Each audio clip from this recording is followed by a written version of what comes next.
Sergipe, epicentro da cultura afrodescendente no Brasil. Estado enlaçado por outros grandes ícones representativos do povo negro fora de sua terra de origem, como o Recôncavo Baiano e o estado de Alagoas. Sergipe caminha como um centro de toda uma história de lutas contra o racismo e a permanência de uma identidade do povo negro. Lutas que vão muito mais além do que meras coincidências geográficas. Uma história que exibe apenas a ponta de um enorme iceberg referente à afrodescendência sergipana. As comunidades quilombolas, os museus que ainda guardam a história do negro sergipano são exemplos desta cultura.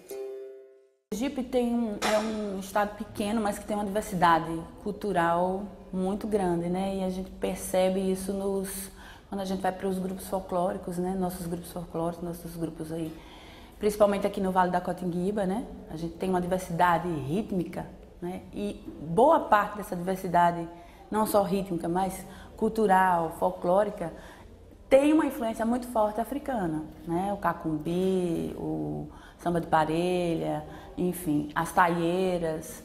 Então a gente tem uma diversidade muito grande e dentro dessa diversidade a gente percebe, a gente sabe que tem uma influência muito forte africana, de traços, né, da cultura africana. Mas um símbolo importante quando falamos de valorização e identidade no Estado é a mulher afro-sergipana. Apesar desse destaque, ela ainda perpassa por dificuldades e preconceitos que ainda causam desconforto. Ser negra em Sergipe não é tarefa fácil. Ser negra aqui em Sergipe, nossa, é doloroso, né? É muito doloroso. E quanto mais a gente mergulha, né, mais fundo fica esse rio, né? Porque nós somos, aqui em Sergipe, né, 70% das mulheres. E nós estamos desaparecidas. É uma luta mesmo, né, de identidade. Muitos não têm identidade ou querem construir uma identidade, só que acham muitos obstáculos ainda. A situação da mulher negra no Brasil, apesar dos visíveis avanços e mudanças, ainda continua a sofrer resquícios da sua história vivida no período da escravidão. Ela ainda está em último lugar na escala social e carrega consigo desgastes vindos da sociedade. Além disso, ela ainda sofre tanto por ser mulher quanto por ser negra. A mulher, de maneira geral, já está na base da pirâmide social, né? E a mulher negra mais ainda, né? Se a gente for pensar isso como uma pirâmide mesmo, traçar essa pirâmide, esse perfil, ela está lá na base, né? Em termos de salariais, enfim. Fora a questão do preconceito, que recai muito mais fortemente sobre a mulher negra, né? Se já cai o preconceito sobre a mulher, de maneira geral, a mulher na sociedade ainda tem um processo de luta também, de ocupação de determinados espaços, enfim. Para a mulher negra isso é 2 vezes mais difícil, né? Mas e o brasileiro? É racista? O brasileiro é racista. O brasileiro é racista. O brasileiro, ele é racista, né? E é racista do jeitinho brasileiro. Eu acredito que, infelizmente, o nosso Brasil ainda é extremamente racista. Acredito que ainda sim, infelizmente. Muito, em todos os sentidos. Porque as pessoas têm um modo de dizer, não, porque o argentino é racista, o alemão é racista. Não, o brasileiro também é racista. O brasileiro também tem essa parcela de culpa, sabe? Ele carrega isso, identidade. O racismo do Brasil é muito mais difícil de ser superado por conta desse racismo cordial, né? Por conta de sermos o país da mistura, né? Da beleza, né? A beleza do negro ela é exaltada de uma forma folclórica. O brasileiro é racista, só que o nosso racismo ele é sui generis, né? Ele é ali camuflado, né? Mas muitas vezes ele parece ser camuflado, mas ele está explícito, só que a gente não consegue enxergar porque a gente não se percebe racista, né? Então essas coisas acontecem, a discriminação racial ela acontece cotidianamente, mas muitas vezes a gente não percebe que está discriminando o outro, né? A gente não se percebe racista, porque isso tudo foi muito naturalizado, né? Discriminar o negro ou ter um preconceito racial em relação a essa população, isso tudo foi muito naturalizado. Entendeu? As brincadeiras, as piadas, né? As chacotas, enfim. que se fazem em relação a essa população negra, é tudo muito naturalizado. Então ninguém percebe que isso é um ato racista, né? Que isso é racismo. Então, muitas vezes o racismo está ali, ele acontece, a discriminação acontece e as pessoas ainda não, né? Acham que é exagero, mas o brasileiro é racista, sim. E o primeiro passo é reconhecer-se enquanto tal. Né? Uns mais, outros menos, mas reconhecer que o racismo existe no Brasil, reconhecer que a gente tem essa ferida aí, né? E que tem que tocar nessa ferida para que a gente possa avançar e mudar a situação. O racismo existe, está aí, velado ou não. Se não existisse, nós não estaríamos, esse debate não seria tão atual, né? Tão ativo. Eu acho que o racismo existe sim, é um problema social seríssimo, precisa ser combatido, precisa ser tratado com seriedade. Ele vem nos trazendo problemas sociais, mazelas sociais muito grandes. Em se tratando de Sergipe, a mulher negra ainda é invisibilizada. Mesmo sendo o 7º estado mais negro do Brasil, a sociedade ainda tem dificuldades em enxergar esta população. A sociedade ainda trata a mulher negra do ponto de vista da invisibilidade, né?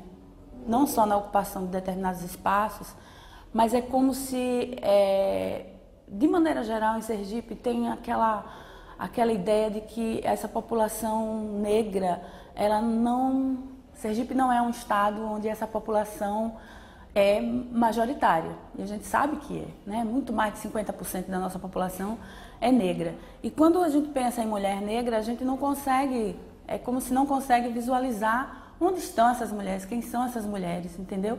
Eu bato muito nessa questão da invisibilidade da mulher negra principalmente. Uma das estratégias que as mulheres negras estão tomando para poder reverter este cenário é a organização de movimentos e manifestações sociais em favor da sua identidade.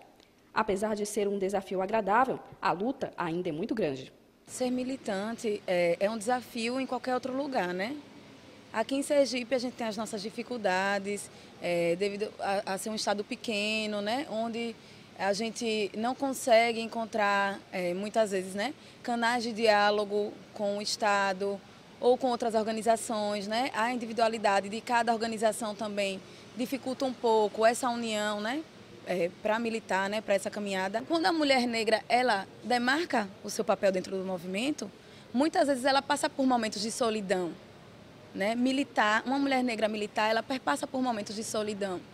Mas é um desafio que é agradável, né? Principalmente quando a gente encontra outras mulheres, né? Negras que também perpassam por situações de racismo, de preconceito e enxergam, né? Umas nas outras a necessidade de caminhar, de lutar, né?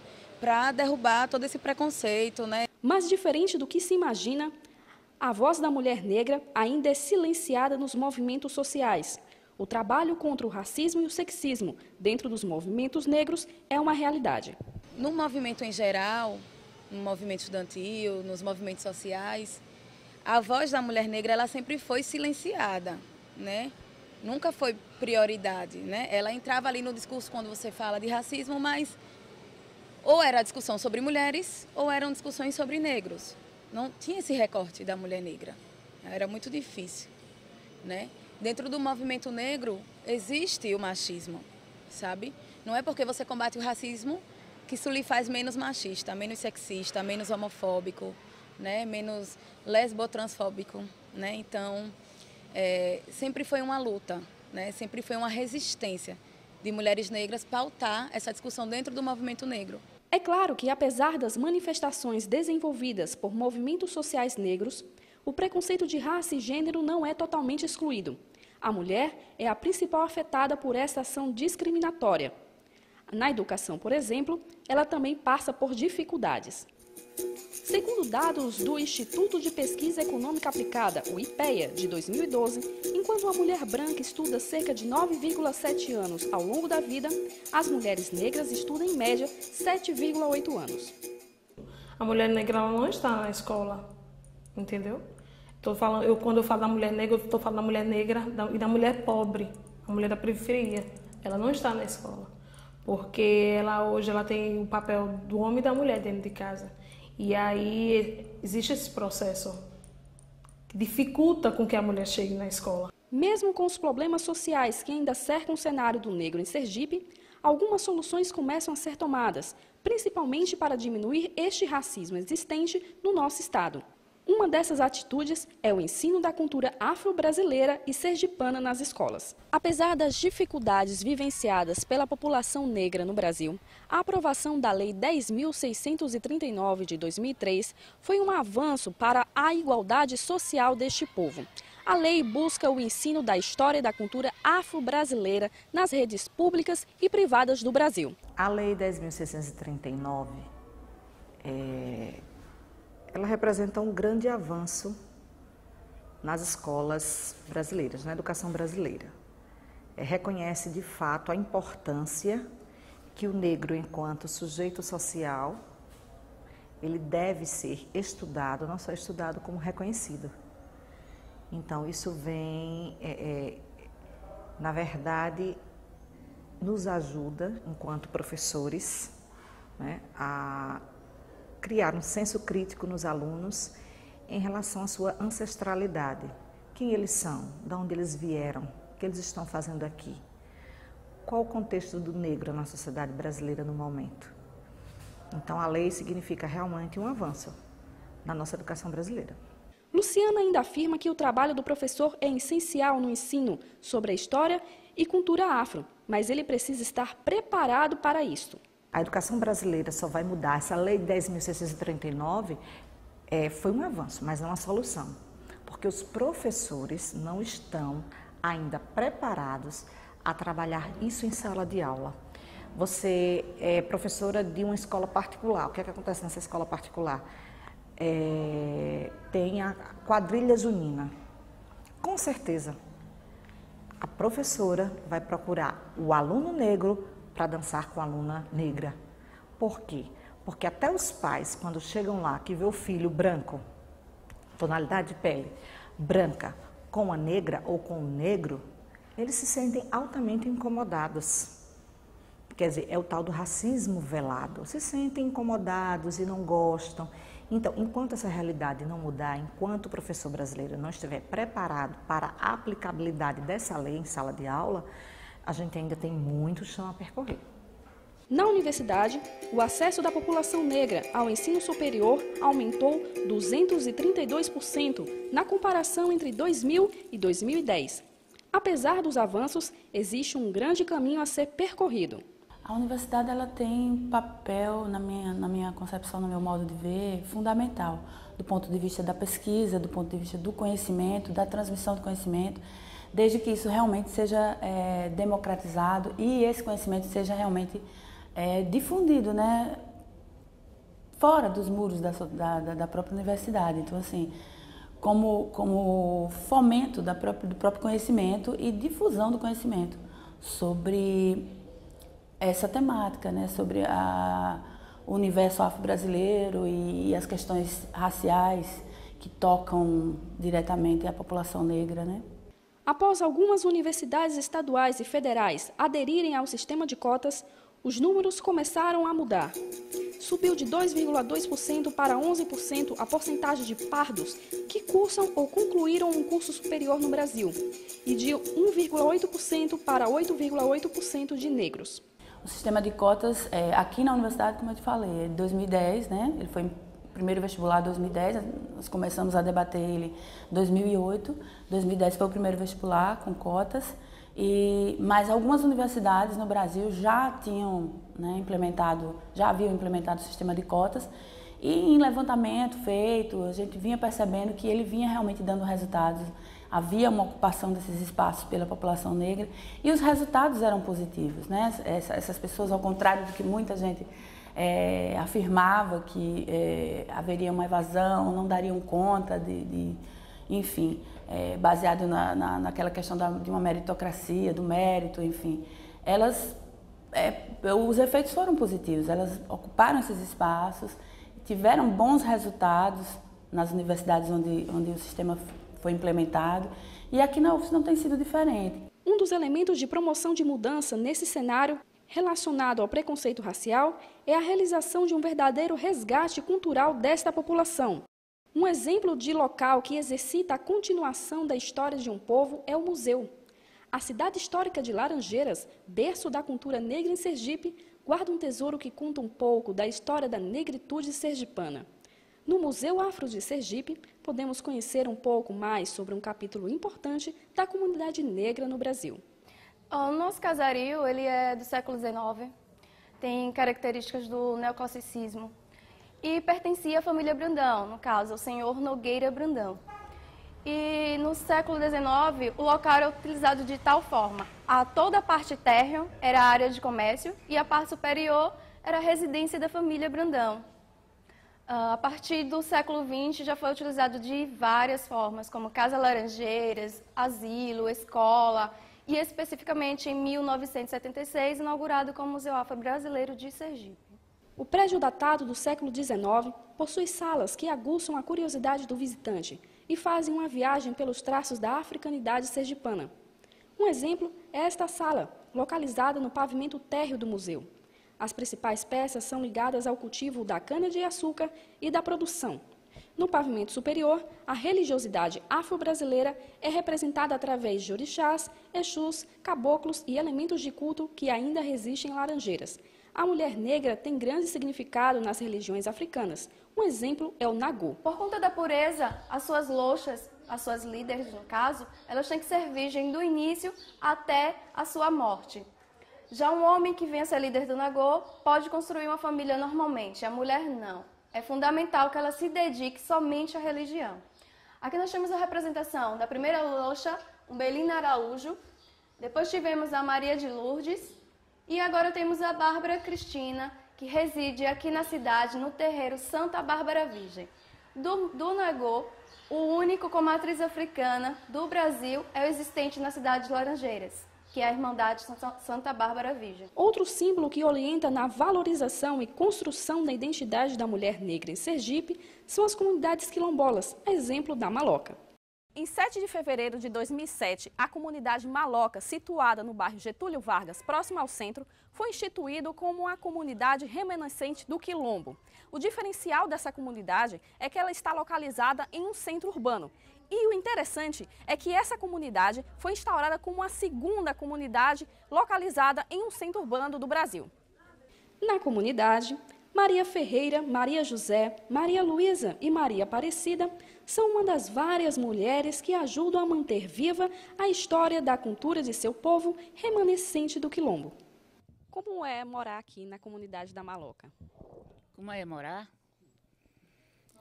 É a gente morar, a gente considerar o povo tudo, da Maloca, é tudo uma irmandade, buliu com tudo, as pessoas, é tudo umas pessoas de bem, tudo de bem. Olha, minha filha, aqui a vida é ótima, né? Eu nasci, me criei aqui, minha mãe criou a gente aqui, meus filhos nasceram aqui, eu já tenho muitos anos que moro aqui. Se minha mãe, já quando morreu, já morreu com 80 e poucos anos, eu já tenho 65 anos, fiz agora em agosto, entendeu? Fazer, aliás, entendeu? Esses anos todos, eu nasci e me criei aqui. Eu gosto, não tem bairro, não tem briga, não vem gente de fora para bagunçar aqui, é tudo normal. Tem muita brincadeira, eu já brinquei muito, já viajei muito para o mundo afora, que eu brincava folclore. Agora que estou mais devagar porque o joelho não quer nada. E eu gosto muito daqui. Cheguei aqui era uma coisa horrível. As casas aqui eram de palha, aqui não tinha banheiro, aqui não tinha nada, a gente fazia festa, sacudia assim, né? Depois foi que foi indo, a primeira casa daqui de palha, a primeira casa foi eu que botei teia na minha, depois que eu botei teia na minha casa, todo mundo botou. Eu gosto muito daqui. No início, a Maloca não oferecia o mesmo conforto e comodidade que atualmente. Aqui era esse negócio, era garranchinho, entendeu? Aí embaixo não tinha nada, entendeu? Era tudo garranchinho aí.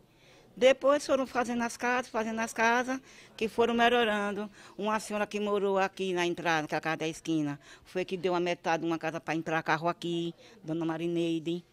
Foi que deu a metade da casa dela, ela tirou o muro para assim, para entrar a casa, entrar alguma coisa. Que não entrava carro aqui, de jeito nenhum. Os festejos fazem parte da história da comunidade, que procura manter viva esta cultura. Aqui tinha rezado, aqui tinha quadrilha. Aqui todo ano eu mando celebrar a homenagem à minha irmã que morreu aqui, que ela era da quadrilha século XX. Eu mando celebrar uma quadrilha, vem uma quadrilha brincar aqui, celebrar não, uma quadrilha vem brincar aqui, homenagem à minha irmã. Como eram as festas aqui, os festejos? Não tinha muitas festas como tem agora. Agora tem festa direto aqui, graças a Deus. E tudo é bom. A senhora gosta das festas que são organizadas aqui? Gosto muito. Quando eu vejo o tambor bater, é tão bom, se eu puder já dar uma dançadinha. Apesar das dificuldades e das inúmeras cobranças que a mulher negra sofre para manter viva a sua identidade, ela nunca deixou de se valorizar. Se assumir enquanto negra é o primeiro passo para que as diferenças étnico-raciais sejam amenizadas. Para a valorização, para ele mesmo se valorizar, acredito que ele precise saber da sua história, saber da sua identidade, né? O negro precisa saber que os seus ancestrais eles foram dizimados, eles foram humilhados, eles passaram por um processo doloroso. Cobra-se muito do povo negro essa valorização da sua própria raça, digamos assim, vamos usar a raça entre aspas aí para não levar uma discussão, mas raça do ponto de vista de uma construção social, né, falando desse ponto de vista. Então cobra-se muito do próprio negro, mas historicamente a gente sabe que isso também foi muito bem planejado, foi muito bem traçado para que o próprio negro ele não tivesse, né, orgulho daquilo que ele é, né? Isso lhe foi retirado de alguma forma, com várias estratégias, né? A política de branqueamento, várias estratégias ao longo da nossa história. Então, assim, hoje há os movimentos sociais negros eles vêm lutando, não hoje, mas já de muito tempo, para que a população negra e a sociedade possa enxergar o negro de um outro ponto de vista, e não aquele que foi traçado historicamente, né, e socialmente, mas do ponto de vista de valorização da sua própria condição de pessoa negra, de sujeito, né, e da sua cultura, da sua religiosidade, enfim, de tudo aquilo que são marcas de um pertencimento, né, pertencimento ancestral, pertencimento de um passado, mas não só de um passado, mas daquilo que ele pode ser no presente e no futuro, né? Quem é esse sujeito na sociedade, né? Enquanto pessoa, enquanto sujeito, qual o lugar do negro na sociedade, que ele possa se reconhecer enquanto sujeito e a sua importância na sociedade. Então, não é só do ponto de vista da população negra que isso deve acontecer, mas do ponto de vista geral, né? Então algo que deve caminhar em conjunto. Mas canta aí!